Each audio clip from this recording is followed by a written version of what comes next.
In the palace of Shushan, Esther's divine calling unveiled, in the 3rd year of Jehoiakim, as the sun cast its golden rays over the trembling walls of Jerusalem, destruction loomed.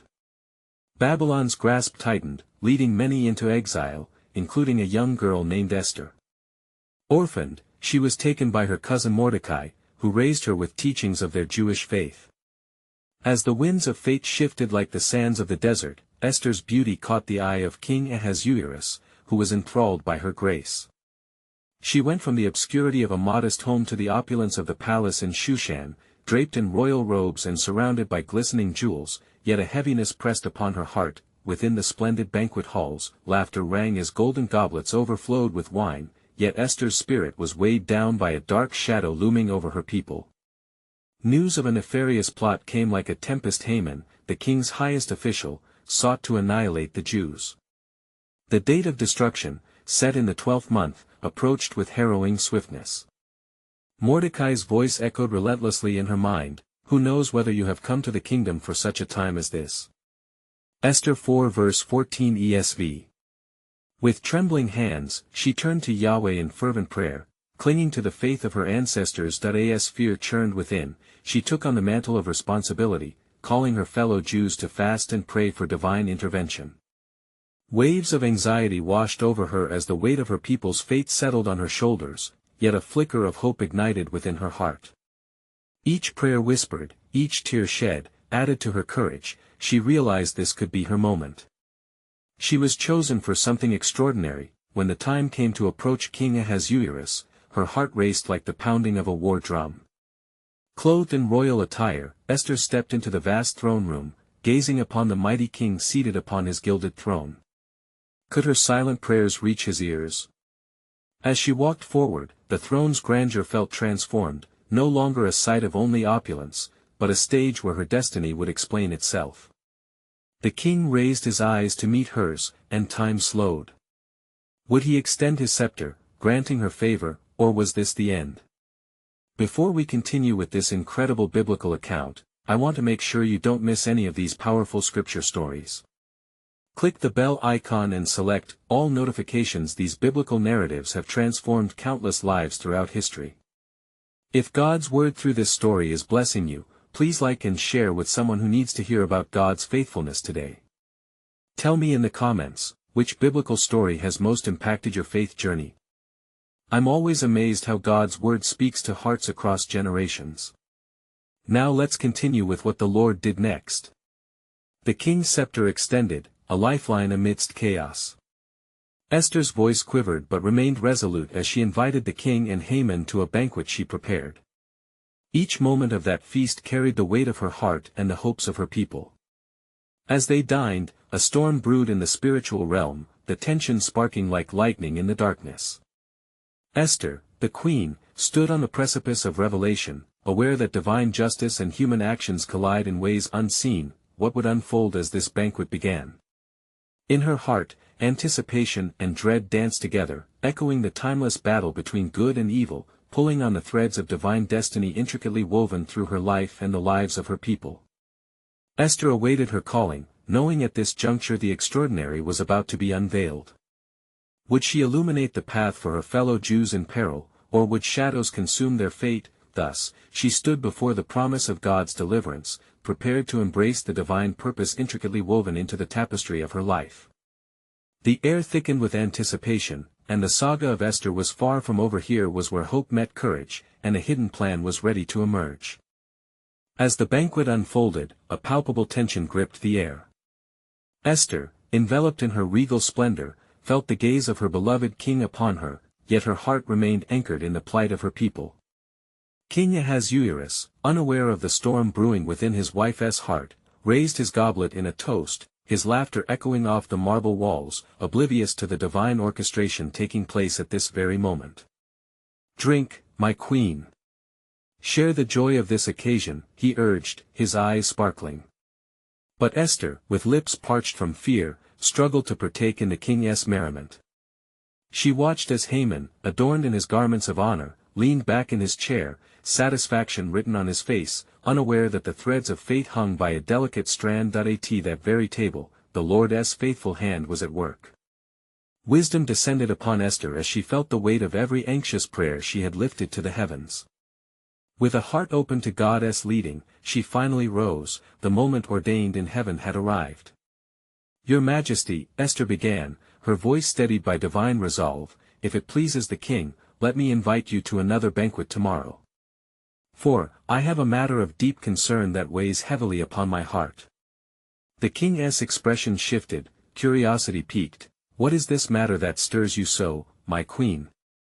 Yet, she held her tongue, a strategy ordained. For it was not merely sustenance and drink that Esther desired for her people but something infinitely more profound. Justice. As the evening drew to a close and the feasting ceased, Haman departed that opulent hall, filled with pride. Yet, his heart turned cold with fury upon encountering Mordecai, who refused to bow, the steadfast protector of his faith. Anger ignited within Haman, and he resolved in his heart that he would not only destroy Mordecai but would annihilate the entire nation of the Jews. In the stillness of the night, as plans were woven in the threads of evil, a deeper stirring took place within the palace. King Ahasuerus, unable to sleep, called for the chronicles of his reign to be read aloud. As the words rolled forth from the scrolls, he was reminded of Mordecai's bravery and the thwarting of an assassination plot, which had been entirely forgotten. A flicker of recognition ignited within the king's breast. What honor has been bestowed upon Mordecai for this deed? To nothing, my lord, whispered the attendants, unaware of the destiny they were weaving. The dawn approached with a redolent promise, and Haman, oblivious to the storm gathering against him, came to request the execution of Mordecai. But God, in his sovereign will, was turning the tides. The very gallows that Haman had built for the Jew would soon become the stage upon which the Lord would display his mighty hand. As Esther's heart urged her toward truth, she left the banquet with the spirit of courage igniting within her. She held tightly to the mantle of purpose, recalling the words of her cousin, "Who knows whether you have come to the kingdom for such a time as this?" The wheels of divine providence were turning beneath the surface, unseen yet palpably present. Esther stood at the crossroads, facing an uncertain future, yet within her burned the revelation of God's faithfulness. She bore the weight of her people, a destiny echoed in every prayer. And as the sun rose over Shushan, God's plan hovered ever closer to fruition. The stage was set, not only for Esther's revelation but for the deliverance of an entire people. What divine purpose awaited at the next banquet, and how would the Lord reveal his hand? The time was drawing near for God's promise to uncover the depths of his sovereignty. Esther awoke with dawn's first light, the light breaking through the heavy draperies of her chamber, and in her heart, the urgency of prayer surged anew. She could feel the heaviness of her calling pressing upon her as she prepared for the day ahead, a day infused with possibilities and peril. Such a moment, she knew, had been set in the tapestry of God's divine will long before her ascent to royalty. As the sun climbed higher in the sky, a profound stillness enveloped the palace. The courtiers moved with uncharacteristic haste, their whispers echoing in the halls, anticipation crackling in the air like lightning poised for the storm. Esther glanced toward the throne room, her heart racing at the thought of facing the king. Would he extend the golden scepter, granting her the opportunity to speak? "Lord, give me strength," she whispered, her voice barely above a breath, invoking divine affirmation for the monumental task that lay before her. The memory of her people's oppression lingered, entwined with her resolve. Each moment felt etched in eternity, and Esther understood that she stood at the precipice of destiny. When the hour arrived, she donned her royal robes, intricate and splendid, yet they felt heavy with the weight of her purpose. With each heartbeat echoing within her chest, she approached the inner court, the king's director looming ahead, a reminder of her vulnerability and the audacity of her resolve. It was a heart-wrenching moment when she caught sight of King Ahasuerus, seated upon his throne, adorned with splendor, yet today, it felt more like a trial. As she entered, time seemed to stretch, the weight of her fear almost palpable. But then in that sacred space, the king's eyes met hers, and a flicker of recognition passed through the room, a promise renewed. Ahasuerus, taken aback, extended the golden scepter. "Esther, queen, what is your request?" "Even to half of my kingdom, it shall be granted you," he proclaimed, his voice booming with authority yet laced with a trace of affection. "Your Majesty," she began, her voice steady, growing in clarity and purpose, "If it pleases the king, let me recount a plight, a matter of great anguish that afflicts my heart. There is a man, Haman, who has devised a plan to destroy my people, the Jews, of whom I am one." The revelation struck like a thunderclap, the words reverberating throughout the chamber, casting a shadow upon the opulent decor. Ahasuerus furrowed his brow, caught within the web of disbelief. Haman, who had just sought to ingratiate himself within the king's favor, now stood speechless, the weight of Esther's accusation sinking deep into the fabric of his pride. Who is he, and where is he, that would presume to do such a thing? The king asked, his voice growing taut with anger. "Behold, it is Haman," she declared, pointing unflinchingly at the man who had walked the halls with pride, now trembling under the weight of truth. Panic surged through Haman's veins as the realization cloaked him in fear. He fell before the queen, pleading for mercy, but the moment was charged with divine reckoning.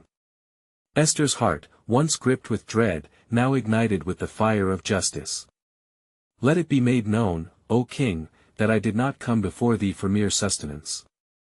I implore your mercy for my people." Her voice rang clear, igniting the potent awareness of God's sovereign plan woven through her plead. As the room filled with tension, the heavens quaked, for fate rested upon these spoken words. The fortress of evil that Haman had constructed now threatened him, and the scepter symbol of justice had shifted from mercy to judgment. What swift turn awaited next? Would God's hand deliver his people from harm, or would the treachery of Haman consume him entirely?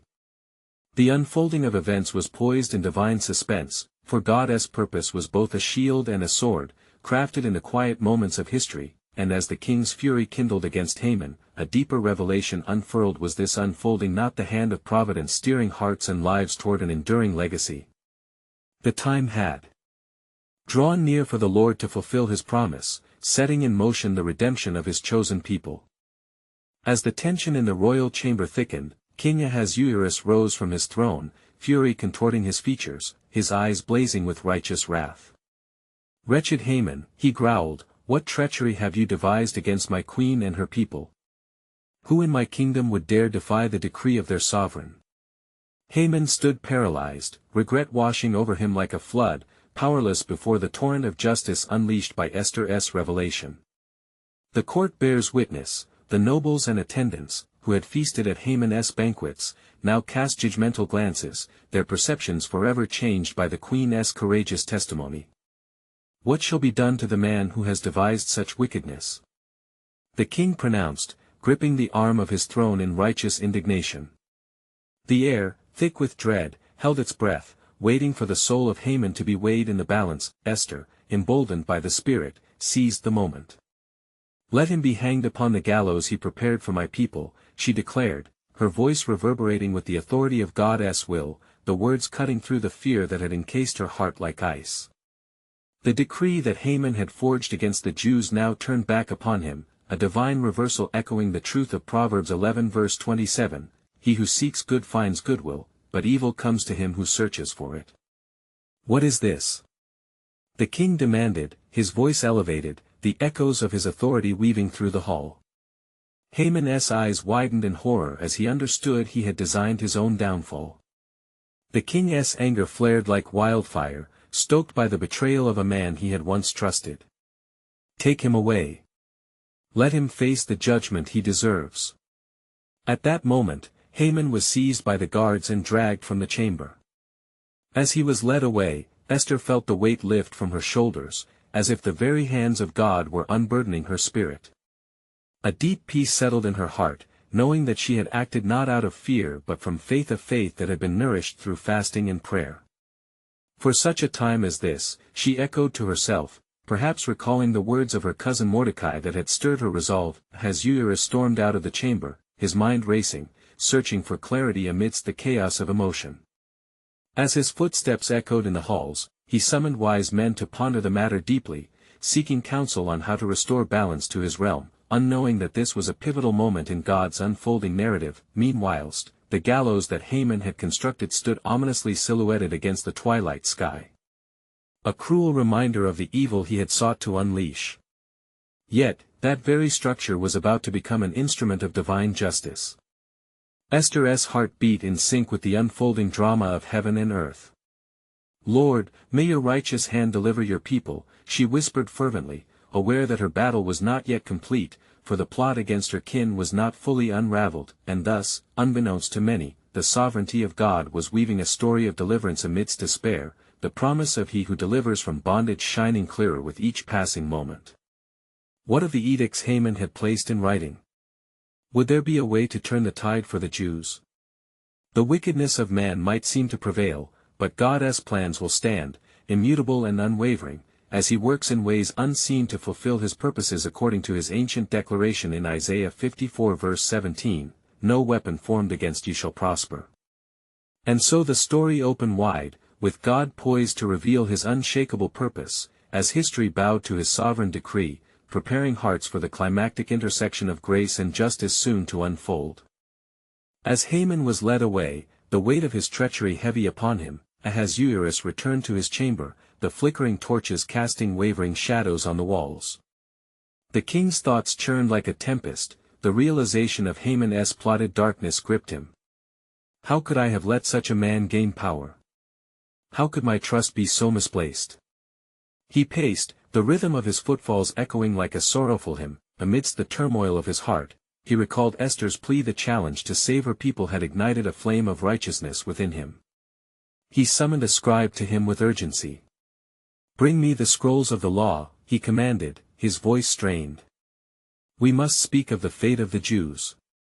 The scribe quickly produced the records, unrolling the parchment with hands that trembled at the gravity of the moment. The king peered over the words that spoke of Haman's malice, the sealed decree of destruction that loomed over Esther's kin. "No decree can be revoked, yet the heart of a king is like water in the hands of the Lord," he murmured, recalling Proverbs 21:1. That while in another part of the palace, the sorrowing Haman found himself in a dim cell, his hands bound. The memory of his plots haunted him like a phantom. "O God, what have I done?" he cried softly, realizing too late the price of his arrogance and envy. The whispers of repentance filled the air around him, yet he remained ensnared in the net he had woven. Meanwhile, Esther, having breathed a sigh of relief, began to face the reality of her next steps. "Though Haman has met justice, Lord," she prayed, "the decree remains. How can your people be saved?" In her spirit, she felt the hope of deliverance growing, for she believed in the faithfulness of her God who had called her to this very moment. Mordecai, having been in prayer, sensed the urgency of action. He moved promptly, seeking the queen with determination. He found her with a fervent heart, her brow furrowed in concern. "Young woman, do not seek comfort yet. The decree of death remains, and we must act swiftly. We must appeal to the king." She nodded, her heart steeled by conviction. "I will approach the king, even though it is against the law. I trust in the Lord's plan. If I perish, I perish." Her words resonated with the bravery surging through her veins, echoing the heart of a courageous queen, preparing to confront the throne once more. As daylight broke anew over the city, the news of Haman's downfall spread like wildfire, emboldening the Jews yet sowing discord and fear among their enemies. The tides were turning, whispers of hope mingled with cries of uncertainty, for they understood the precarious balance upon which their lives now teetered. King Ahasuerus sat upon his throne, grappling with the weight of the scrolls before him. In ordaining judgment upon Haman, he now bore the mantle of a deliverer. His heart began to soften towards the plight of the Jewish people. As he mulled over Esther's identity as a Jewess, the intertwining of their fates became undeniable. Is there a way to countermand this decree? He implored of his wise men. They murmured among themselves, their voices tentative. "O king, there remains wisdom in the council of the ages. Write what you will, it shall be established, for your word carries the weight of the crown." Ahasuerus reared back, pondering not just what lay within the scrolls, but what his decree could mean for eternity. At that moment, the fullness of God's salvation plan began to unfurl. "Perhaps, my lord," a wise elder interjected, "a new decree can be issued to empower the Jews, to stand and protect themselves against their adversaries." With resolve burning within him, Ahasuerus nodded, "Let it be so. We shall enact a decree that gives them strength for defense. And so, amidst political maneuvering and divine orchestration, the heart of God whispered through the chambers of power, setting the stage for deliverance, yet still, a deeper mystery loomed. What would the unfolding of this new decree mean for destiny? As the quill danced upon the parchment, the penning of history had commenced. A tale ever entwined with shadows and light, waiting to reveal the magnificence of God's ultimate plan for his people. As the sun began to dip below the horizon, casting a golden hue over the land, Esther stood at the threshold of her chamber, her heart aflame with uncertainty yet buoyed by her faith. She felt the Lord drawing nearer, whispering promises of hope and deliverance.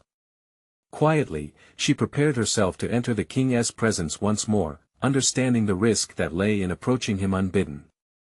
Ahasuerus, still seated upon his throne, found himself wrestling with the gravity of his new decree. Let it be known, he commanded his scribes, his voice resonating with authority, that the Jews may gather together and protect themselves against any who would rise up against them. He marveled at how swiftly the tides had turned not solely within the politics of court but within his heart, as God's hand subtly guided the events toward a purpose known only to him. The eyes of the kingdom were keen upon the king's decree and upon the queen. Esther, girded in strength, approached the throne, her heart beating like a war drum. The moment stretched taut with tension, a spirit of dread and anticipation hovered in the air. She took a deep breath, stepping forward with courage, her voice trembling yet firm. "If it pleases the king, may I speak?" Ahasuerus turned his gaze to her, observing the light of determination within her eyes. "What is your request, Queen Esther?" "Even up to half my kingdom, it shall be given to you." His offer hung in the air like sweet incense, but Esther's heart remained attuned to God's leading. "Humbly, I ask for my life, and for the lives of my people," she implored, her words laced with sincerity. "For we have been sold, I and my people, to be destroyed, to be killed, and to be annihilated." With each word, the truth of her entreaty struck deeply into the heart of the king, awakening a sense of urgency and compassion within him. Who is he, and where is he who would dare to do such a thing? Ahasuerus' face contorted in rage, fury pulsing through him like fire. With solemnity, Esther declared, "The adversary and enemy is this wicked Haman." Her words, sharp as a sword, cut through the tension of the court. The king's wrath ignited, as his heart darkened with betrayal. Haman's deeds unmasked before him, Ahasuerus stood, his thirst for justice ignited, the sound of Haman's name echoed within the throne room, and the realization of his treachery began to pour forth like a flood. The king summoned his guards, the weight of his authority manifesting even as darkness threatened to engulf Haman's fate. "Let him be taken away," he decreed, throwing aside the fragile peace Haman had so cunningly crafted. Yet, amidst the chaos, fear mingled with hope among the Jews. They felt the shifting winds of divine providence. Their hearts were tentative yet lifted, waiting and watching as the fate of their oppressor hung in balance. Esther, too, felt the weight of her influence and the hand of God guiding her steps. In that moment of divine revelation, Mordecai's voice resonated deeply within her spirit. "For such a time as this, you have come to royal dignity." Esther's heart quickened, for she understood the depth of her purpose. King Ahasuerus, rising from his wrath, exited to the garden to gather his thoughts. Alone in the chamber, the whispers of the court echoed in the stillness. Haman's deadly plots, relentless ambition now faced the truth of his actions. Would justice be served? Would God's people find refuge? In the solitude of the garden, Ahasuerus contemplated the weight of decisions yet unmade, the echo of Esther's words weaving through his mind. Unbeknownst to him, the Lord was orchestrating a grand deliverance, a tapestry of divine design that would cry out through the corridors of history, yet, still a deeper mystery lingered. What would follow the downfall of Haman? How would the decree of safety for the Jews unfold, and what greater plans did God have in store for his people? The night deepened, pregnant with expectation, and the pages of their story awaited the full revelation of God's perfect sovereignty. As the sun vanished beneath the horizon, casting a shadow upon the land, the palace was alight with whispers and fear. The tumult of emotion stirred among the servants, advisers, and guards who had witnessed the king's fury kindled by Esther's revelation. Each heart trembled with uncertainty as they awaited the king's return from the garden, where he wrestled with the depths of betrayal and the weights of justice. Meanwhile, in the garden's stillness, Ahasuerus grasped the pendant hanging from his neck, twisting it between his fingers as if seeking clarity. He had once recognized Haman as a man of great wisdom, yet now he faced an abyss of dark betrayal. "How could I have allowed such wickedness to dwell so close to my throne?" he murmured, guilt crashing over him like waves against the shore. The very air felt charged with divine intervention. In the quiet of the evening, the king pondered the implications of Esther's plea, his heart bewildered by the gravity of his decisions. At that moment, a messenger rushed into the garden, breathless with urgency. "My lord, the decree against the Jews has been issued. Shall we prepare to quell any uprisings in response, or shall we allow the decree to stand?" Ahasuerus, stirred by renewed determination and prayerful reflection, rose with renewed authority. "It is now time for the truth to prevail," he declared, a fire igniting his spirit. "We must not let Haman's wickedness undo the people who are under my protection." His heart, although troubled, was being molded by God's hands. He understood the weight of his power and the responsibility he bore toward those who depended on him. "Send word to the scribes," he commanded resolutely. "We must turn this dark fate into one of remnant hope." Inside the throne room, Esther awaited the king's return. The atmosphere was thick with anticipation, for her heart echoed the promises that God had not forsaken them. When Ahasuerus finally re-entered, he was a different man than before. His countenance bore tenacity, his heart alive with purpose. "Esther," he proclaimed, "I have come from the garden with the resolution to grant safety to your people. The decree of Haman shall be turned upon his own head." At these words, a sigh of disbelief and awe captured the room as Esther's expression transformed to one of joy tempered by reverence. "Let it be known that the Jews shall defend their lives," Ahasuerus continued, his voice booming. "And may it be by Haman's own edict that we shall ensure their deliverance." The weight of the announcement laced the air with triumph and reverence as prayers of thanksgiving swelled in Esther's heart, yet in the treachery of Haman's downfall lay deeper mysteries of foreboding of tests that God would establish. They did not yet know how the battle would unfold nor the trials that would come. Would the Jews rise to defend their faith, or would fear creep back among them? Esther felt the burden of hope resting heavily upon her. "My king," she said, a tremor of faith breaking through her calm facade, "let us not only seek justice for us but also mercy for those lost in this dark plot. Turn their hearts, O Lord, let them see the light we have found." The king nodded gravely, grasping the weight of her words. The night was not solely a time for celebration but also for reflection on the justice needed for Haman's treachery. God's hand had already begun to weave together the strands of deliverance, yet still, a tempest of unanswered questions circled within. As the signet ring returned to the king's hand, he felt the pulse of divine sovereignty enveloping the palace and the people within. Each passionate whisper of fate held a promise not yet known. The promise of God's covenantal faithfulness was stirring, the tapestry of their stories far from complete. What would befall Haman, the architect of woe? How would the hearts of the people transform? The dawn of deliverance was in sight, yet the echoes of calamity still loomed. The stage was set, but the curtain had not yet risen, and the divine resolution awaited its revelation. In this intricate design of providence, who could know the fullness of God's sovereign plan? As night descended upon the empire, the weight of destiny pressed heavily upon every heart in Susa. Esther's resolve breathed life into the gathering shadows, yet dread lingered among the people. The decree of death still hung over their heads like an ominous cloud, and despite the king's proclamation, apprehension filled the air. With a heart stricken by urgency, Esther gathered her household and the leaders of the Jews. "Brothers and sisters," she spoke, her voice firm but gentle, "the king has declared safety for us, yet we must prepare our hearts and souls for battle. For it is not enough to merely wait for the promise, we must rise in faith and declare our deliverance." The Jewish leaders listened intently, their faces illuminated by the flickering oil lamps, each one reflecting the flicker of hope ignited by Esther's words. Mordecai, her cousin and guardian, stood among them, his eyes filled with a mix of pride and concern. "My queen, united we must stand, for the battle ahead is more than a physical one. Let every household gather their strength in prayer and supplication.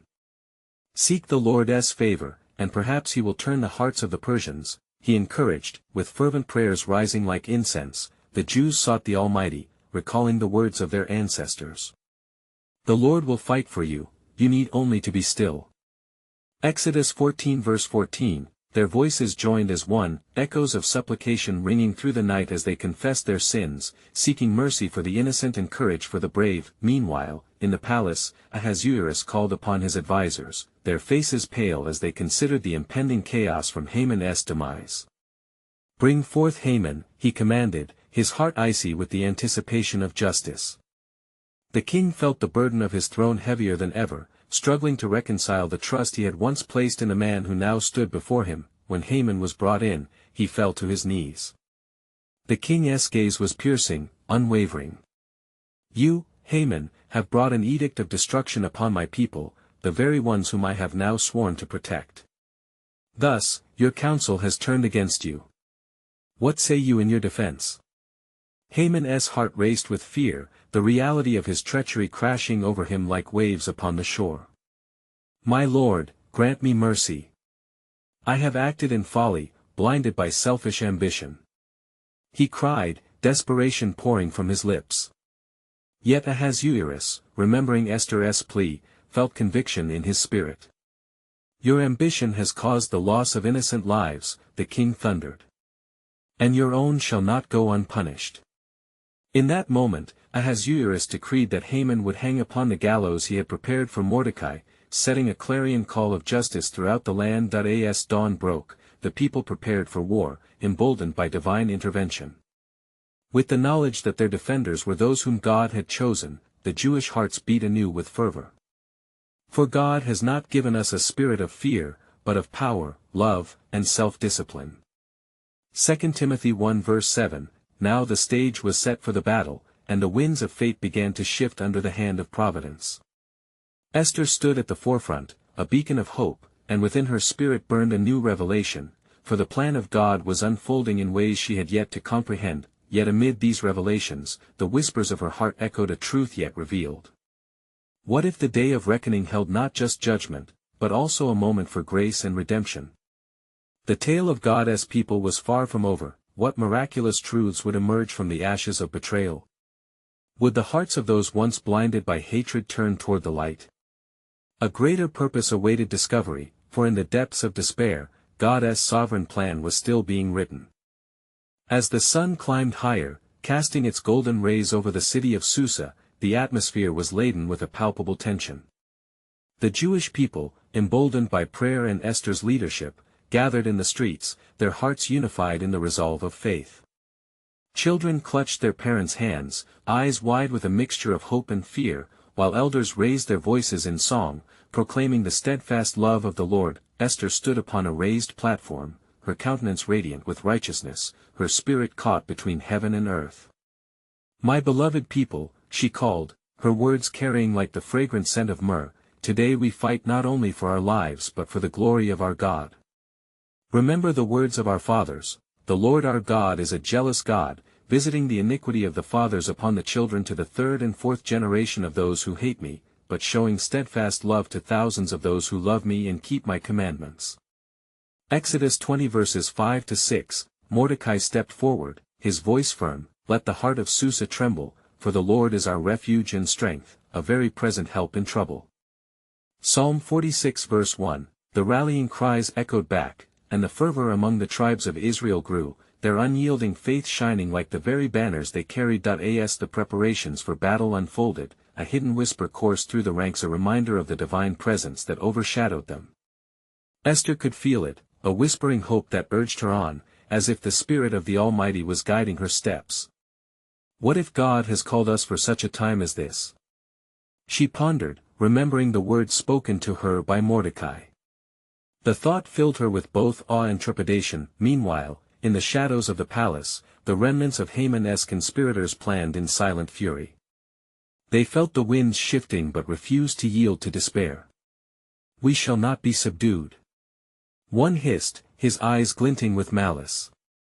"Let us gather strength and strike against the Jews before the sun sets." Their plotting simmered like a pot on the verge of boiling over, but unbeknownst to them, the hand of God was poised to intervene. As the armies of Persia prepared to march, a great stillness broke over the Jewish assembly. Suddenly, a messenger sprinted towards Esther, breathless yet resolute. "Great mistress of the kingdom," he proclaimed, "there are rumors that the king may yet reconsider the fate of your people." Salutations echo in the darkness. "The king requires counsel." Esther's heart quickened. "He seeks wisdom?" she asked, filled with divine anticipation. "Then let him be reminded of the righteous. For if he turns his heart to mercy, could we not witness the hand of God move mightily upon us?" She turned to the assembly, her eyes ablaze with the fervor of divine revelation. "Let the wise among us put forth petitions. Let the voices of the innocent rise to the heavens as incense. For surely the God who parted the Red Sea and delivered us from bondage is still in our midst." As the sun dipped toward the horizon, the Jewish hearts swelled with conviction. They interceded with earnest prayer, invoking the covenant of old. And in that moment of overwhelming unity, as their voices mingled with the clouds, God's sovereign plan began to unfurl like the petals of a blossoming flower, revealing mysteries hidden since the dawn of creation. What divine twists awaited them as the edicts of man clashed with the will of the Almighty. The outcome lay shrouded in the tapestry of fate, yet one truth echoed louder than their fears: God was with them, and his purposes were as unshakable as the mountains. Would deliverance spring forth from their cries, or was it merely the beginning of a greater revelation? The people of God would soon discover that his sovereign will was intricately woven into the fabric of their struggle, and the days ahead would unveil miraculous truths awaited in divine destiny. In the days that followed, a profound stillness enveloped Shushan, reverberating with the undertones of faith and apprehension. As the sun rose, casting golden streams across the royal palace, Esther lingered in prayer, her heart entwined with the needs of her people. She felt the urgency pressing upon her once more, the weight of her calling heavier than the crown that adorned her head. With the king's decree now bestowed permitting the Jews to defend themselves, the atmosphere buzzed with equal parts hope and trepidation.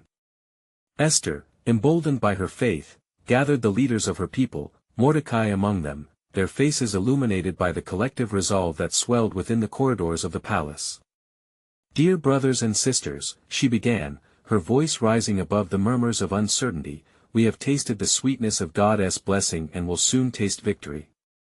But let us also remember our fight is not merely against flesh and blood but against the very powers that seek to extinguish the light of the Almighty. We shall rise up, united, for he has called us for such a time as this." Her words echoed powerfully, igniting sparks of courage and resolve among those gathered. Mordecai stepped forward, his heart attuned to the weight of the moment. "Let us gather our families and strengthen our bonds of faith. Each household must prepare, not only in arms but in prayer, for our battle is waged in the unseen realm. God has assured us that despite surrounding darkness, his light will prevail." As whispers of Esther's courage rippled through the community, confidence emerged amidst the uncertainty. Plans were laid, weapons gathered, and hearts fortified with the knowledge that their Creator had orchestrated every moment of their deliverance. The day of reckoning approached swiftly. The Jewish people prepared for the conflict, girding themselves against the hostile decree that had sought to annihilate them. Families, once cloaked in fear, now lifted their voices in unison, declaring the glory and might of the one who promises to protect his own. "The Lord is my light and my salvation, whom shall I fear?" Psalm 27 verse 1, resounded in their hearts like a war cry, propelling them forward. Yet as the banners of hope rose against the backdrop of impending battle, Haman's conspirators gathered their strength to strike with renewed ferocity. They were emboldened by desperation, their eyes, once clouded by ambition, now burned with vengeful rage. "We shall not waver. They seek to rise against us, but our strength lies in our numbers. Take heed, for we will deliver the first blow." They plotted, their whispers swelling with malice, but unbeknownst to them, God was weaving an intricate tapestry of justice and mercy in the glow of dawn. Ahasuerus, moved by Esther's eloquence, pondered the fate of the Jews with profound resolve. "Let no harm befall them," he declared, echoing in the courts as he ordered his royal guards to accompany the Jewish people in their fight. "We must secure their lives, for they have become a pillar of strength in my kingdom." The morning light spilled over the city, illuminating the faces of the Jews. They were not a defeated people but a nation filled with the resolve and might of their God, prepared for battle. As they stood united, Esther felt the warmth of divine assurance wrap around her, stirring courage in her heart. The time had come, and as the shouts of the Persians rang out in the distance, Esther summoned all within her to embrace the purpose of their plight. "Who knows if perhaps our God has ordained this day?" she cried, standing at the forefront of her people. "Together, we shall testify of his glory. What was meant for evil shall echo with deliverance." And so, the armies clashed, darkness meeting light in the struggle for survival. The ground trembled as they fought, the heavens bore witness to the fulfillment of God's promises, the echoes of prayers mingling with the clanging of swords. Sweeping through the tumult, Esther remained steadfast amidst it all, her heart burning with faith, her eyes set upon the mountains, knowing that the Lord was a very present help. Victorious cries erupted as God displayed his might, turning the tide against their enemies, confusion sown among the ranks of Haman's conspirators. Fear gripped them as they witnessed the strength of a people united in faith. Fate in their hands, Esther rallied her kin, proclaiming justice for the innocent and boldly advocating mercy for those who stood bewildered amidst chaos. As night descended, victory blazed like a beacon upon them, and Haman met his demise upon the gallows he had orchestrated for Mordecai. The decree that had cast a shadow over the existence of the Jews was dissolved in a flood of divine justice, and deliverance echoed from the palace to the farthest reaches of the kingdom. In that triumphant hour, Esther, alongside her kin, celebrated the faithfulness of God who had turned their mourning into joy, their despair into hope.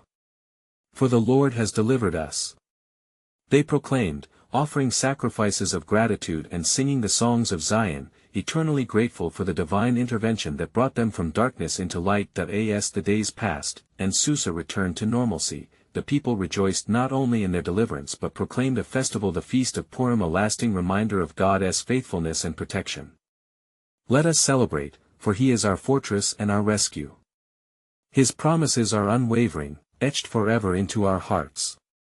And so, the legacy of Esther and her people rippled through history, a testament to courage, faith, and the everlasting love of God towards those who heed the divine call.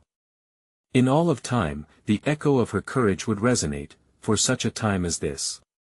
And dear friends, as we reflect on Esther's profound journey, let us, too, be reminded of our own divine callings in this present moment. Together, let us rise up in faith, securing our hearts in the steadfastness of the Lord, who brings light amidst our battles. Subscribe immediately to our channel to not miss the next powerful biblical stories that will inspire your faith. Leave a like now to help spread God's word through this journey we share. Comment your spiritual reflections and let us know how this biblical story has impacted your life. And don't wait even one more second to share this powerful testimony with at least 5 friends who need to hear God's truth. We are called to spread His love and faithfulness.